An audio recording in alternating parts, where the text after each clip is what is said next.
너무나도 은혜로운 우리 오늘 찬양 감사를 드립니다. 우리 1부, 2부 찬양들 너무 잘했어요. 그래서 늘 감사드리고 주님께서 영광 받으신 줄로 믿습니다. 여러분 이제 아이들 방학이 다가오고 있습니다. 어저께 이제 한 가정에 신방을 했는데요. 이렇게 엄마들끼리 하는 대화가 있더라고요. 이제 방학을 어떻게 애들을 어디에 보내고 어떻게 우리가 또 살아남을 것인가 이런 이야기들을 이제 서로 하시더라고요. 그러면서 이런 생각이 들었어요. 요즘 이런 말 하잖아요. 요즘은 아이들을 위해서 아이들 실력만으로는 안 되고요. 부모의 정보력과 인맥이 필요한데 여러분 여기서 끝이 아닙니다. 네, 할아버지 할머니의 재산이 뒷받침되어야 이 아이가 성공할 수 있다는 거예요. 이런 말 우리 많이 들어보셨을 겁니다. 물론 우리가 그것을 다 믿진 않아요. 그렇지 않다고 할지라도 우리 아이들 중에 잘 되는 아이들 많습니다. 그런데요, 사실 그러한 능력이 있고 또 여유가 있는 분들 보면 우리가 사실 좀 부럽습니다. 그죠? 참 부럽다라는 생각이 들어요. 그 말은 오늘날 세상이 무엇을 정말 인생의 부요함으로 여기는지를 우리가 생각해 보게 된다는 것이죠. 하지만 성경은요, 다른 방향에서 그러한 인생의 부요함을 말해요. 자, 제가 한번 세상이 말하는 부요와 성경이 말하는 부요를 한번 기준을 한번 좀 정해봤습니다. 세상의 기준은 어떤 실력, 스펙, 학벌이에요. 그런데 성경의 기준은 믿음과 신뢰와 순종이라고 말합니다. 그리고 세상의 기준은 부모의 정보력입니다. 그런데 성경의 기준은 하나님의 말씀의 인도를 받으라는 거예요. 또 세상의 기준은 경제적인 배경과 유산입니다. 그런데 성경적 기준은요, 하늘의 상속 그리고 그리스도 안에서의 유업이라는 것이죠. 그리고 세상적 기준에서는 관계와 인맥이 중요하다고 말하지만 성경에서는 하나님과의 관계 그리고 공동체를 말하고 있습니다. 여러분 사실 교회도 마찬가지인 것 같아요. 우리가 어떤 교회가 정말 좋은 교회인가, 부요한 교회인가 이렇게 물어보면 근데 우리는 보통 어떤 숫자로 그죠? 그리고 또 유명한 목사님의 그러한 명성 이런 것으로 그 교회를 우리가 판단할 때가 많이 있습니다. 제가 이제 미국에 오기 전에 서울에서 사역을 하다가 왔는데요. 저희 교회도 이제 강북에 있었는데 강북에 좀 이렇게 모델 교회를 추구하는 그런 교회였어요. 저희 교회는요, 제가 이제 오기 전에 교회도 새로 멋있게 또 건축도 하고 그리고 또 성도님들도 많고 2,000명 이상 되는 교회였고 그리고 또 안수 집사님 중에 지역 국회의원도 계셨고 그리고 또 성도님 중에요 한 분은 11조를 제가 15년 전이죠 벌써 미국 오기 전이니까 2006년 7년인데 그 당시에 11조를 매달 3천만 원씩 하는 분도 계셨어요. 그 교회는요 못할 일이 없어요. 그 정도로 하여튼 대단한 교회였습니다. 그런데 여러분 그것이 과연 이러한 육적인 부유함이 과연 이 교회가 좋은 교회라고 말할 수 있는 것입니까? 여러분 어떻게 생각하십니까? 성경은요 좋은 교회에 대해서 이렇게 말해요. 에베소서 1장 23절을 보면 우리 다 같이 한번 읽겠습니다. 시작. 교회는 그의 몸이니 만물 안에서 만물을 충만하게 하시는 이의 충만함이니라 그랬어요. 여러분 교회는 예수 그리스도의 몸입니다. 그런데 만물 안에서 만물을 충만하게 하시는 이의 충만함이라. 여러분 이 충만이라고 하는 것은 무엇일까요? 두 번씩이나 강조되고 있는데요. 이것은 어떤 세상적인 것으로 가득 채운 것이 아니라 바로 하나님의 말씀과 임재와 하나님의 성품이 충만히 거하는 그러한 교회를 말하는 것이. 이처럼 교회는요 성경이 말하는 영적인 부요함의 기준이 있다는 거예요. 그리고 또 이러한 영적인 부요는요 나 혼자서만 받지 아니하고 이것을 나눌 때 더 커집니다. 그래서 또 옆에 사람들에게 공동체와 함께 나눌 때 이 충만함은 더 커지게 된다는 거예요. 그리고 또 교회 안에서만이 아니라 교회 밖으로 또 나눌 때 이것은 더 커지는 그러한 신비가 있다는 것이죠. 에스겔서 47장에 보면요 성전의 문지방에서 이렇게 물이 흘러나가는 그러한 환상을 에스겔 선지자가 보았습니다. 그런데 그 문지방에서 물이 나와서 흘러 그 강물을 이루었다 그랬어요. 그래서 거기서 고기도 살고 수영을 할 수 있을 정도로 물이 높아지게 된 것입니다. 그런데 그 말씀의 핵심은 뭐냐면요 바로 물이 어디서부터 시작되었는가? 성전 문지방에서 시작되었다라고 하는 것은 교회가 바로 이 세상의 그러한 은혜의 원천이 되어야 한다는 것입니다. 여러분 믿으십니까? 그러한 영적인 부요를 우리만 가진 것이 아니라 세상에도 나누어 줄 수 있는 그런 교회, 우리 교회가 되기를 소원합니다. 여러분 소리엘이라고 하는 찬양팀 아시죠? 그 소리엘에 이런 교회가 되게 하소서라는 찬양이 있어요. 한번 그 찬양 가사를 한번 제가 읽어드리겠습니다. 여러분 한번 잘 묵상해 보세요. 진정한 예배가 숨쉬는 교회, 주님이 주인 되시는 교회, 믿음의 기도가 쌓이는 교회, 최고의 찬양을 드리는 교회, 말씀이 살아 움직이는 교회, 성도의 사랑이 넘치는 교회, 섬김과 헌신이 기쁨이 되어 열매 맺는 아름다운 교회, 주님의 마음 닮아서 이웃을 사랑하는 교회, 주님의 영광을 위해 빛 대신 주님 전하는 교회, 사랑의 불꽃이 활짝 피어나 날마다 사랑에 빠지는 교회, 주께서 사랑하는 우리 교회가 이런 교회 되게 하소서. 아멘. 여러분, 우리 교회가 이런 교회 되도록 기도해 주시기를 바랍니다. 그런데요, 성경 속에 보면요, 이러한 교회가 있었어요. 그게 바로 오늘 함께 읽으신 서머나 교회입니다. 그런데 서머나 교회는요, 사실 외적으로 볼 때는 아까 제가 처음에 말씀드렸던 제가 이전에 있었던 그러한 서울의 교회와는 달리 사실 겉으로는 볼 것이 없는 그러한 교회였습니다. 제가 이제 이 서머나 지역을 방문한 적이 있었는데요, 이 교회 터도 작아요. 그리고 이 지역이 뭐 부유한 지역도 아닙니다. 그리고 당시에 여러분 이 서머나 교회가 있던 환경은요, 굉장히 어려운 그러한 신앙적인 핍박이 있던 환경이었다는 거예요. 그래서 여러분, 이러한 세상적인 기준이 아니라 주님은 지금 다른 것을 통해서 이들을 바로 칭찬하고 있는 것입니다. 자, 그렇다면 이 교회가 받은 칭찬이 무엇인지를 한번 볼게요. 자, 보여주시죠. 무엇입니까? 환난과 궁핍에도 이 교회는 영적인 부요를 가진 교회였다라고 하는 거예요. 여러분, 영적인 이러한 부요함이 서머나 교회가 가진 환경들, 환난이나 궁핍이나 시험 가운데서도 그들이 승리할 수 있었던 이유였던 것이죠. 그렇다면 서머나 교회가 받은 환난과 궁핍은 무엇일까요? 당시의 서머나는요, 이 지역이 오늘날의 투르키의 서쪽 지역입니다. 그쪽 지역이 이제 소아시아 7교회가 있던 지역이잖아요. 그런데 당시에 그곳은 바로 로마의 제국하에 있었던 거예요. 로마의 지배하에 있었던 것입니다. 그런데 서머나 지역에는요, 특별히 기독교인들만 있었던 것이 아니라 유대인들도 많이 살고 있었어요. 이제 디아스포라, 바로 예루살렘에서 핍박을 피해서 도망쳐 나온 그러한 유대인들이 서머나 지역에 많이 무리를 지어 살고 있었어요. 그런데 이 유대인들은요, 사실 이들도 로마 제국으로부터 어떻게든 해방하려고 노력을 하던 자들이었습니다. 그러니까 우리로 말하면 막 독립운동을 하던 자들이에요. 그래서 이들은 그 서머나에서 로마의 신전을 막 파괴하는 그런 일들을 자행하게 됩니다. 그 일로 인해서 로마 제국 안에서는요, 반유대인 정서가 굉장히 이렇게 가득 차 있었다고 합니다. 그 결과 이제 이 유대인들이 많이 핍박을 받지 않았겠습니까? 그런데 이 유대인들이 얼마나 야갔냐면 그들이 자신들이 핍박받는 것을 피하기 위해서 기독교인들에게 그 누명을 씌워버렸다는 거예요. 여러분, 로마인들이 볼 때는 사실 유대인들이나 기독교인들은 어때요?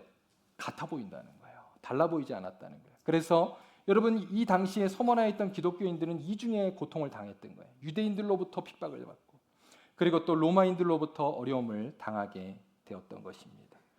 당시 로마는요, 도미티우누스라고 하는 황제의 치세하에 있었습니다. 여러분, 도미티안 황제가 이제 황제 숭배를 촉구하는 칙령을 이때 발의하게 돼요. 그래서 기독교인들이 엄청난 박해를 당하게 되었던 것입니다. 이 일로 유대인들은 바로 자신들의 그러한 피해를 줄이기 위해서 또 기독교인들을 막 고발하는 일까지 있게 되었던 거예요. 자, 당시에 로마 황제 도미티안이 누구인지를 한번 보여드릴게요. 여러분, 박물관에 가면 이런 인물을 만날 수 있습니다. 이가 바로 도미티안이에요. 이분은요, AD 81년에서 96년까지 통치했던 제13대 로마 황제입니다. 이때는 팍스 노마나, 즉 로마의 그러한 전성기를 이끌던 중심에 있던 황제예요. 그런데 이 황제가 중요한 이유는 뭐냐면 바로 여러분 요한계시록의 배경이 이때였다는 거예요. 그래서 요한계시록의 사도 요한이 이야기하고 있는 그 악한 자가 바로 이 도미티안 황제입니다. 그런데 도미티안은요, 당시에 스스로를 주님 그리고 신으로 불리도록 했어요. 그래서 이제 신상을 만들어 놓고 그 앞에 숭배를 강요했고요. 수많은 기독교인들을 박해를 했던 것입니다. 그래서 만약 숭배하지 않으면 그들이 이제 콜로세움에 막 잡혀가서 사자의 밥이 되기도 하고 또 옥에 갇히고 순교를 당하게 되었던 거예요. 자, 한번 여러분 생각해 보세요. 당시 이런 공포스러운 분위기 속에서 황제 숭배를 거절하게 되면 어떻게 됩니까? 여러분 한번 쉽게 우리가 다니엘서를 한번 생각해 보세요. 다니엘서에도 보면 바벨론에 잡혀갔던 유대인들, 특별히 다니엘과 그 세 친구들이 느부갓네살 왕의 그 근신상 앞에서 절하지 않았잖아요. 그래서 막 풀무불 속에도 들어가고 다니엘이 사자굴에도 들어갔던 그런 모습들을 우리가 상상해 볼 수 있다는 것이죠. 그런데 그것이 2000년 전에도 있었다는 거예요. 바로 로마 황제 시대 때 기독교인들이 그러한 어려움을 당하게 된 것입니다. 그런데 여기서만 끝난 게 아니고요. 기독교인들은 사회생활에도 큰 영향을 미치게 되었어요. 당시에는 길드라고 하는 그러한 사회 노동조합에 들어가야 경제활동을 할 수가 있는데 그 들어가기 위해서는 한 가지 조건이 있었습니다. 선서를 해야 돼요. 우리가 이제 시민권을 받을 때도 선서하잖아요. 마찬가지로 이들이 어떤 선서를 하냐면 로마의 황제는 신이다라는 선서를 했어야 돼요.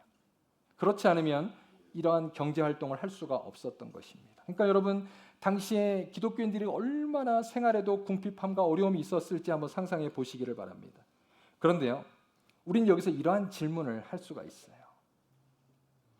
구약의 여러분 약속도를 보면 어떻습니까? 하나님은 분명히 그의 백성들, 특별히 하나님의 말씀을 잘 지키고 또 순종하는 자들에게는 이러한 가난과 궁핍이 아니라 땅의 축복과 자녀의 축복을 약속하셨다는 거예요. 자, 그 증거를 한번 우리 두 가지만 찾아볼게요. 먼저 창세기 12장 3절 다 같이 읽겠습니다. 시작. 너를 축복하는 자에게는 내가 복을 내리고 너를 저주하는 자에게는 내가 저주하리니 땅의 모든 족속이 너로 말미암아 복을 얻을 것이라 하신지라. 자, 하나 더 찾아보겠습니다. 신명기 8장 9절에서 10절 시작. 내가 먹을 것에 모자람이 없고 내게 아무 부족함이 없는 땅이며 그 땅의 돌은 철이요 산에서는 돌을 캘 것이요 내가 먹어서 배부르고 내 하나님 여호와께서 옥토를 내게 주셨으므로 말미암아 그를 찬송할지리라. 아멘. 여러분 여기에 보시면 하나님은요 이처럼 아브라함과 그리고 이스라엘 백성들에게 땅의 축복 그리고 순종하는 자들에게 자손의 축복을 주시겠다라고 약속하셨습니다. 그런데 오늘 말씀은 마치 상반된 것처럼 여러분 느껴지지 않아요? 서머나 교회는 칭찬만 받은 교회입니다. 여러분 7교회 중에서 빌라델피아 교회와 이 서머나 교회는 하나님 앞에 그들의 믿음과 신앙으로 인해서 칭찬만 받은 교회예요. 그런데 이들은 오늘 말씀에 분명히 핍박과 궁핍이 그들 가운데 있었다라고 말하고 있습니다. 여러분 도대체 이것을 어떻게 우리가 해석할 수 있겠습니까?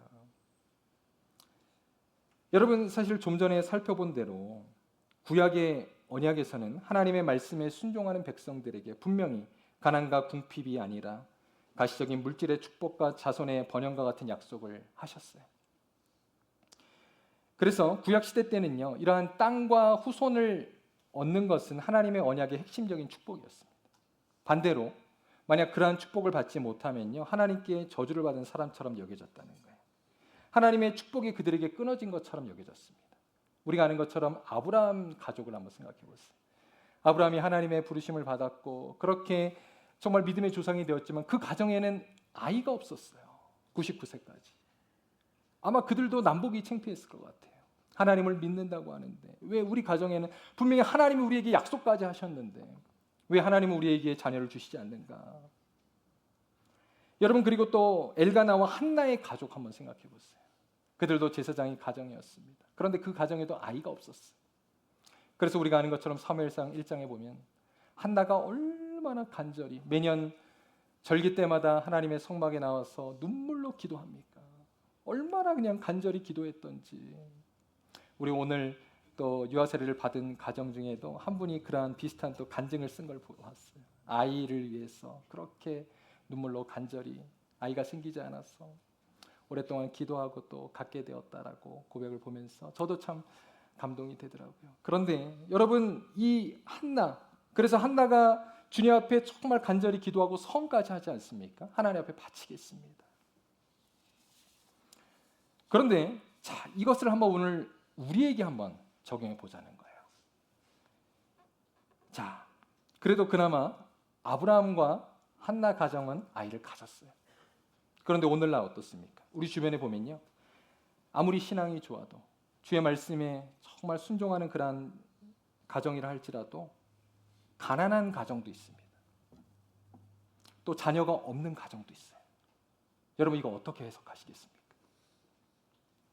제가 굉장히 존경하고 또 저의 은사이자 지금도 또 멘토로 그렇게 또 지내고 있는 우리 또 저 버지니아의 워싱턴 중앙 장로교회라고, 오늘 또 여러분에게 그 우리 책 소개해드렸던 첫 번째 책이 바로 우리 유웅열 목사님이라는 분이에요.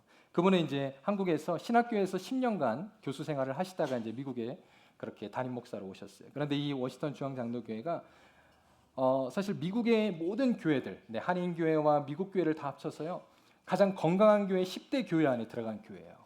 그 정도로 참 아주 좋은 교회입니다. 그런 교회에 또 청빙이 되셔서 목사님이 가셨어요. 그런데요, 제가 이제 신대원 3학년 때입니다. 저희 이제 지도 교수님이었어요. 그래서 제가 한 번은 힘든 일이 있어서 교수님 연구실을 찾아갔습니다. 그랬더니 교수님이 반갑게 맞아 주셨어요. 그리고 이제 들어가자마자 제가 이제 눈물이 갑자기 터졌어요. 왜냐하면 그때 저희가 미국에 오기 전인데 첫 아이를 유산을 했어요. 그래서 교수님에게 이제 기도를 받고 싶어서 그렇게 찾아갔어요. 그런데 교수님이 갑자기 눈시울이 붉어지시더니 본인이 저의 손을 꽉 잡아주시는 거예요. 그러더니 신 전도사님, 이제 그 당시에 전도사였으니까요, 하시는 말씀이, 전도사님 사실은 내가 아무 얘기도 말 안 했는데 우리 가정도 몇 달 전에 유산을 했어. 그러면서 같이 울었어요. 같이 그리고 서로를 위해서 기도하고 또 격려를 했습니다. 그런데 이제 그리고 나서 저는 이제 졸업을 했잖아요. 그리고 이제 저희 가정은 하나님께서 미국에 와서 두 자녀를 주셨어요. 그런데 우리 교수님, 우리 유웅열 목사님 가정은요, 지금까지 아이가 없으세요. 모든 걸 다 정말 가지신 것처럼, 정말 그렇게 귀한 교회 또 목회자로 섬기시고 또 그렇게 쓰임 받으시지만 참 그 가정에 또 아이가 없으세요. 저희가 그걸 보면서 하나님께서 참 한 사람에게 모든 걸 다 주시진 않는가 보다라는 생각도 해보게 되었어요. 여러분, 왜 이런 일이 생길까요? 성경 말씀이 잘못된 것일까요? 아닙니다. 사실 우리가 구약의 말씀은요, 아직 성경 전체를 보여주고 있지 않습니다. 그렇기 때문에 우리는요, 여러분, 구약과 신약을 통틀어서 전체적인 하나님의 말씀의 빛 속에서 성경을 이해해야 된다는 거예요. 자, 구약의 약속들은요, 특별히 아까 읽었던 우리가 아브라함과 그리고 신명기의 말씀을 보면 이것은 하나님께서 이스라엘을 통해서 장차 이루실 하나님의 통치의 원리를 이 세상에 보여주기 위한 초기의 모델로 이해할 수 있다는 거예요. 그 결과 하나님은 눈에 보이는 축복을 통해서 아브라함 한 사람을 부르셔서 이제 한 가족을 만드시고 그리고 한 종족과 한 나라로 번성하게 하셨습니다. 이 약속을 이루는 과정 속에서 하나님은 이스라엘의 아브라함과 그리고 그의 가족들, 그리고 이스라엘의 땅과 자손들을 축복하신 거예요. 그러므로 우리가 지금도요, 여러분, 아브라함과 이삭, 이 야곱과 같은 사람들을 부러워하면서 하나님, 우리도 이들처럼 거부가 되게 해주세요. 하나님, 이들처럼 이 땅에서 물질의 축복을 허락해 주세요. 여러분, 이렇게 기도하는 것은요, 사실은 여러분 결코 성경 전체적인 측면에서 봤을 때 여러분 옳은 그러한 기도의 모습이 아니라는 거예요. 왜냐하면요, 창세기에도 보면 여러분 요셉을 한번 생각해 보세요. 요셉은 결코 그들의 부모들 또 할아버지 할머니와 같은 삶을 살지 않았습니다. 요셉은 얼마나 고난과 어려운 가운데 있었는지 몰라요. 그래서 아는 것처럼 여러분 형제들에게 팔려서 애굽으로 잡혀가기도 하고 그리고 또 감옥까지 잡혀가게 됩니다. 물론 나중에 그가 애굽의 총리가 되었지만 성경을 여러분 자세히 읽어보시면 창세기 37장에서부터 요셉에게 계속해서 그가 형통한 자가 되었다고 말해요. 그런데 놀라운 것은요, 요셉이 총리가 되었을 때가 아니라 하나님은 그가 보디발의 집에 잡혀갔고 종으로, 그리고 감옥에 잡혀갔을 때 형통이라는 단어를 계속해서 반복하고 계십니다. 여기서 우리가 알 수 있는 사실은 여러분, 형통이라고 하는 것은 바로 인간적인 기준이 아니라 하나님께서 우리와 언제 어디서나 함께 하시는 것, 그것이 바로 형통인 줄로 믿습니다. 그러므로 우리는요, 여러분, 성경의 전체의 빛 속에서 그렇게 하나님의 말씀을 우리가 이해하고 해석해야 한다는 거예요. 우리가 그저 성경 한 구절을 가지고 문자 그대로 여러분 해석하는 그런 오류에 우리가 빠져서는 때로는 안 됩니다. 그리고 여러분, 이러한 모습이요, 이제 신약 성경에 가보면 하나님의 축복이 어떻게 이제 점점 또 여러분 발전하게 되는지를 보게 돼요. 물론 물질적인 복도 포함이 됩니다. 하나님 그랬잖아요. 먼저 그의 나라와 그의 의를 구하라. 그리하면 이 모든 것을 너에게 더하시리라. 이 모든 것도 더하신다 그랬어요. 그러나 여러분 먼저 우리에게 구할 것은 무엇입니까? 하늘의 복이었다는 거예요. 그리고 여러분 더욱더 이것이 육적인 복에서 신약으로 오면 영적인 차원으로 확대되는 것을 보게 돼요. 그래서 예수님께서 이렇게 말씀하시죠. 마태복음 5장 3절에 보면 심령이 가난한 자는 복이 있나니 재산이 많아질 것이, 이렇게 말하지 않았어요. 뭐라 그랬습니까? 천국이 그들의 것이니라 라고 말씀하셨습니다. 대표적인 팔복의 내용에도 보면 그것이 모두 거의 영적인 축복과 연결이 되어 있다는 거예요. 왜 그럴까요? 이제 우리에게 있어서 가장 큰 축복은 여러분 신약에 와서 이제 복음이 완성되면서 우리에게 있는 가장 큰 축복은 이 땅의 땅과 자손의 축복이 아니라 바로 예수 그리스도를 믿고 우리가 그분의 자녀가 되는 것이기 때문입니다. 여러분 믿으십니까? 바로 아까 우리가 찾아보았던 창세기 12장 3절의 그 자손의 축복도요, 결국은 그것은 예수 그리스도를 예표하는 말씀이에요. 성경은요 결코 이 땅에서 우리가 믿음 생활을 한다 그래서 이 땅에서 번성하고 부유하고 이 땅에서 모든 것들을 다 가질 거라고 약속하고 있지 않아요. 여러분 그것을 우리에게 가르쳐주는 것이 기독교가 아니라는 것입니다. 그런데 바로 이러한 모습이 오늘 서문학교에서도 그대로 나타나잖아요. 여러분 서문학교회는 우리가 봤을 때 마치 주님의 저주를 받은 교회 같아요. 그런데 그 교회를 가지고 주님은 칭찬하고 계시는 거예요. 이 교회는요 책망이 없어요. 바로 이들에게 영적인 부요가 있었기 때문입니다. 그런데요 우리 오늘 말씀을 보면 오늘 말씀에서는 이들이 어떻게 영적으로 부유했다는 것인지 찾아볼 수가 없습니다. 그런 내용이 자세히 적혀 있지 않아요. 그런데 우리는 이곳에서 감독을 지낸, 즉 목회자를 지낸 폴리갑이라고 하는 사람의 그 생애를 보면서 우리는 서머나 교회가 당시에 얼마나 영적으로 깊고 풍성한 교회였는지를 알게 돼요. 폴리갑은요 AD 69년에서 155년경에 살았던 사람입니다. 그는 이 서머나 교회 출신이었어요. 그리고 사도 요한 있죠. 이 요한계시록의 사도 요한의 제자입니다. 그리고 이 바로 폴리갑이 서머나 교회의 4대 감독을 지냈던 것으로 알려져 있어요. 정확하지는 않아요. 그런데 바로 이는 사도 시대와 교부 시대를 연결하는 아주 중요한 그런 속사도였습니다. 그런데 이 폴리갑이요 AD 155년에 86세의 나이로 죽게 됩니다. 그런데 자연사가 아니라 순교를 당했던 거예요. 그런데 야사에 따르면 당시에 이제 로마의 그러한 군인들이 이 폴리갑을 굉장히 좋아했대요. 그래서 폴리갑에게 와서 회유를 했답니다. 네, 목사님, 그냥 뭐 공개적으로 그렇게 뭐 시저가 신이다, 왕이다 이렇게 고백 안 해도 됩니다. 그냥 우리한테 그냥 그런 고백을 해주시면 우리가 그냥 편하게 목회할 수 있도록 이해해주고 또 다 이렇게 용납해 드리겠습니다 한 거예요. 회유한 거예요. 그런데 이 폴리갑이 공개적으로 신앙을 고백하게 돼요. 이렇게 고백합니다. 카이사는 주가 아니다. 오직 예수 그리스도만이 주님이시다라고 고백을 하면서 당당히 순교를 당한 거예요. 그리고 그는 재판 중에 유명한 일화가 하나 있죠. 폴리갑이 이렇게 고백합니다. 86년 동안 내가 그분을 섬겼고 그분은 나에게 한 번도 해를 끼치지 않으셨는데 내가 어찌 나의 왕을 배신하겠는가라고 하면서 순교를 당하신 거죠. 당시의 순교의 방식은요 화형식이었대요. 그래서 불 보이시죠? 그런데 놀랍게도 이 불을 붙였는데요. 불이 폴리갑 목사님을 태우지 못하는 거예요. 막 옆으로 막 새 나가는 거예요. 그 모습을 보고 사람들이 놀랐을 때 한 로마의 군인이 와서 칼로 결국은 찔러 그렇게 죽게 되었던 것입니다. 여러분 이 폴리갑의 순교의 내용, 이것은 바로 로마 제국에서 가장 위대한 그러한 순교의 간증으로 우리에게 지금도 기억되고 있습니다. 그리고 전해지고 있어요. 여러분 이처럼 이 폴리갑 목사님의 그러한 삶과 고백을 통해서 우리는 이 서머나 교회가 얼마나 영적으로 부유한 교회였는지 그리고 영적으로 풍성한 그러한 주님의 기준을 가진 교회였는지를 엿보게 된다는 거예요. 여러분 이 시간 한번 우리의 믿음을 돌아보았으면 좋겠습니다. 우리는 지금 무엇으로 인해 내가 하나님의 자녀이고 하나님의 백성이라는 그러한 증거를 가지고 있습니까? 내가 어떤 보이는 그러한 타이틀과 또 어떤 축복과 어떤 내가 기도하는 응답을 받았음으로 인하여서 여러분 그것으로 하나님의 자녀임을 증거하시겠습니까? 아니면 그것이 없다 할지라도 우리는 정말로 하나님의 기준에 따라 살아가는 자이기에 하나님의 자녀라고 고백할 수 있겠습니까? 여러분, 이 바로 서머나 교회는 가진 것이 아무것도 없었지만 그런 가운데서도 영적으로 부유함으로 인해 하나님 앞에 칭찬받고 인정받은, 하나님을 기쁘시게 하는 교회가 되었다는 사실입니다. 당시 이 초대교회 성도들의 모습을 한번 보세요. 고린도후서 6장 10절 말씀 한번 다 같이 한번 읽겠습니다. 시작.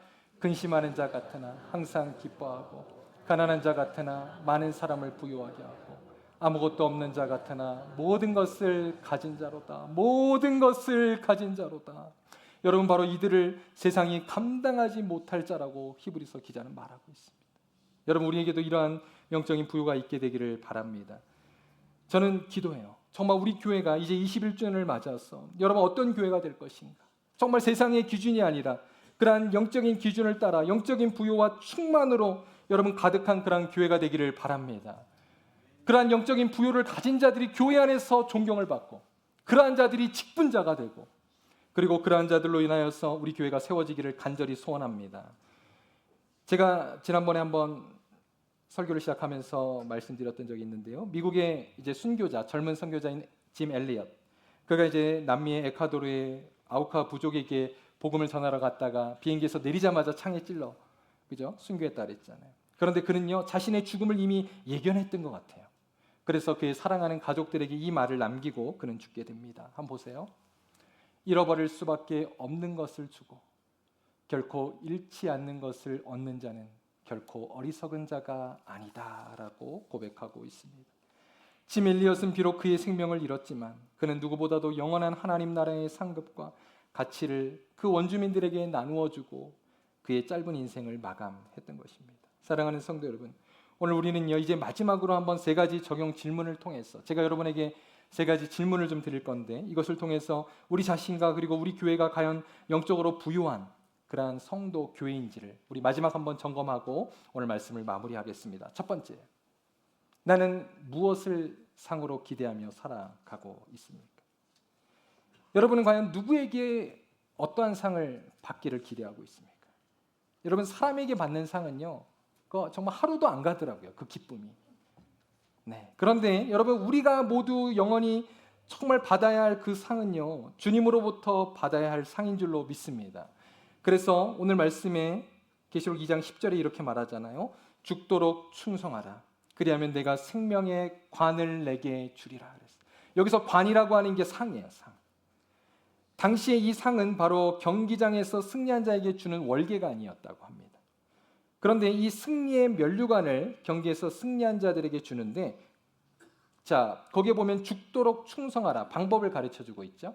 그런데 이게 과거형으로 쓰여 있지 않다는 거예요. 현재형이에요. 즉 우리에게도 계속해서 주님 만날 때까지 여러분 이러한 성화의 삶을 살아가라는 것입니다. 그럴 때 주님은 우리에게 생명의 면류관을 주시겠다라고 약속하고 있는 거예요. 그러므로 주님이 주시는 그 상을 받기 위해서는 여러분 세상의 기준이 아니라 하나님의 기준을 따라 살아갈 때 주님 반드시 그 상을 우리에게 허락해 주실 줄로 믿습니다. 이러한 여러분 상을 향하여 여러분의 인생의 방향을 맞추고 전진하는 저와 여러분 될 수 있기를 바랍니다. 두 번째예요. 나는 무엇으로 내 삶의 가치를 평가하고 있는가? 우리는요, 오늘 계속 제가 말씀드린 대로 보이는 그러한 소유, 그리고 인맥, 또 내가 얻는 그러한 결과, 여러분 이것으로 우리 자신의 삶을 판단해요. 그리고 다른 사람과의 그러한 열매를 가지고 비교를 합니다. 그래서 내가 조금 더 많이 가졌으면 우월해지고, 또 그렇지 못하면 좌절하고, 또 실망하는 것이 우리의 모습입니다. 그러나 참된 여러분 자기 사랑은 결코 거기서 나오는 게 아니에요. 하나님과 하나님의 말씀에서 나오는 줄로 믿습니다. 그러므로 여러분 사람의 말과 태도, 그리고 사람들의 칭찬과 정죄에 쉽게 흔들리지 마시기를 바랍니다. 예수님 보세요. 겟세마네 동산에서 잡히실 때 이제 무리들이 예수님을 잡으러 막 왔습니다. 그런데 그때 제자들은 막 흔들리기 시작했어요.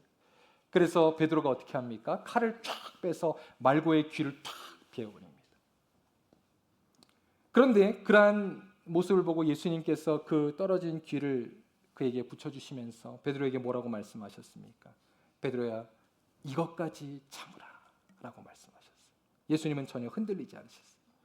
그리고 예수님은 사람들의 배신과 요구 때문이 아니라 끝까지 하나님의 그 말씀, 하나님의 뜻을 따라 그는 자발적으로 십자가로 걸어가셨습니다. 누구를 위해서요? 저와 바로 여러분을 위해서입니다. 우리가 아는 것처럼 지난번에 말씀 전했던 바울과 실라도 마찬가지. 그들은 빌립보 감옥에 잡혔을 때 여러분 매 실컷 맞고 정신을 잃어가지고 감옥에 그냥 던져졌다 그랬잖아요. 그런데 그들이 정신을 깨어나서 여러분 무엇합니까? 자신들의 미래를 걱정하지 않았어요. 불평하고 불만하지 않았어요. 하나님을 찬양하고 기도했다라고 성경은 말씀하고 있습니다. 여러분 어떻게 이것이 가능합니까? 이것은 바로 그들이 세상의 기준과 세상의 그러한 여러분 방향을 따라 살아갔던 것이 아니다. 하나님의 말씀의 기준, 그리고 하나님이 그들의 삶의 중심에 있었기 때문에 그들의 삶의 중심은, 그 가치는 결코 흔들리지 않았다라고 하는 사실입니다. 마지막 세 번째입니다. 세 번째 넘겨주세요. 내가 원하는 것을 갖지 못해도 여러분 그래도 주님만을 사랑하시겠습니까? 서머나 교회는요, 주님의 인정을 받은 교회였지만 그들의 삶은 지금까지 말씀드린 대로 가난과 궁핍과 환난과 핍박 가운데 있었다 그랬어요. 그런데 이제 좀 나아져야 되잖아요. 그런데 오늘 한번 마지막 계시록 2장 10절 한번 보세요. 한번 다 같이 읽겠습니다. 시작. 너는 장차 받을 고난을 두려워하지 말라. 마귀가 너희 가운데 몇 사람을 오게 던져 시험을 받게 하리니. 정말 주님 해도 너무하신 거 아니에요? 이렇게 칭찬해 놓고서는 너희 앞으로 또 고난이 너희에게 찾아올 거야 말씀하시잖아요. 이거 도대체 뭡니까? 여러분 이것은 그들이 원하는 삶은 결코 아니었을 것입니다. 그러나 그들은 끝까지 주님 앞에 충성을 다했습니다. 이처럼 우리 역시 우리가 원하는 것을 가지지 못할 때도 있어요. 그러나 그럼에도 불구하고 여러분 주님을 따르시겠습니까? 여러분 빈손으로도 주님만을 사랑하실 수 있습니까? 누가 알아주지 않아도 주님의 인정만으로 여러분 신뢰할 수 있겠습니까? 우리가 아는 것처럼 베드로가 주님을 부인하고 그가 원하던 대로 주님을 끝까지 따르지 못했지만 여러분 그 삶의 밑바닥 가운데도 주님이 찾아오셨어요. 그리고 주님 물어보셨잖아요. 베드로야, 그래도 내가 나를 사랑하느냐? 오늘 주님이 우리에게 물으시는 줄로 믿습니다. 자, 오늘 말씀을 이제 마치겠습니다. 사랑하는 성도 여러분, 주님은요 우리의 외적인 조건이 아니라 우리가 무엇을 바라보고 또 어떠한 마음으로 살아가고 누구를 향해 충성하는지를 지금도 지켜보고 계세요. 아마 지금도 우리를 이렇게 지켜보실 것 같아요. 서머나 교회와 같은 성도들이 정말 주님 어디에 있는지를 지금도 찾지 않으시겠습니까? 그러한 교회, 그러한 성도가 우리가 될 수 있기를 바랍니다. 여러분 정말 실상 그리스도 안에서 우리는요 이미 영적으로 충만한 자요 부요한 자들입니다. 성경은 우리에게 누누이 말씀하고 있어요. 예수님께서 우리에게 하늘에 속한 신령한 복을 모두 주셨다고 약속합니다. 우리가 죄인 되었을 때, 원수 되었을 때 이미 하나님의 자녀로 삼아주셨고 그리스도와 함께 유업을 얻을 상속자로 삼아주셨습니다. 그래서 우리의 삶은요 여기서 끝이 아니에요. 우리는 영원한 생명이 기다리고 있고 또 주님 앞에서 우리는 바로 그 심판대 앞에서 우리는 생명의 면류관을 받을 자들입니다. 그러므로 이 땅에서 우리는 어떠한 고난과 어려움이 있다 할지라도 여러분 결코 우리의 삶이 부족하지 않습니다. 그리고 여기서 끝나지 않습니다. 이 땅의 삶은 잠시 잠깐이에요. 우리의 영원한 삶, 영원한 그 상급, 주님을 여러분 믿고 온전히 주님 앞에 서는 귀한 저와 여러분 될 수 있기를 간절히 소원합니다.